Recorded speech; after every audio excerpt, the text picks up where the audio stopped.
বাইরে হচ্ছিল প্রচণ্ড বৃষ্টি। ফাইনালি বৃষ্টিটা একটু থামলো আর আমার প্রচণ্ড খিদে পেয়েছিল। তাই চলে গেলাম একটু নিচে। একটু ঘুগনি খেয়ে নিলাম।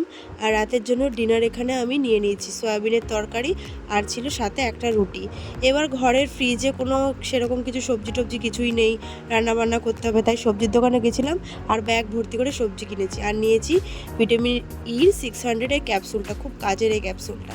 আর তারপর গ্রসারি বাজার এখানে কিছু ওটসের বিস্কুট নিয়েছি। আর তার সাথে নিয়েছি একটা টক দই আর একটা চিড়ে ভাজা। আর ডিম তো মাস্ট বি চাই, 4টে ডিম নিয়ে নিয়েছি, সানরাইজের গরম মশলা আর এই ডালটা নিয়েছি। এই ডালটা দিয়ে বেশ ভালো স্যালাড হয়, ঠিক আছে, ভিজিয়ে রেখে অঙ্কুর বেরোয়, সেটা দিয়ে খুব ভালো হয়। আর সয়াবিন তো আমার খুব ভালো লাগে, তাই 2 প্যাকেট ছোটো ছোটো সয়াবিন নিয়ে নিয়েছি। বাজার হয়ে গেছে কমপ্লিট। মোটামুটি ছাতা নিয়েই গেছিলাম, পরে আর বৃষ্টি সেরকম হয়নি। এখন বাজারটাকে লিফটে তুলে দিয়েছি আর লিফটটা বন্ধ করে এখন চলে যাব সোজা ঘরে, তারপর ডিনার করব।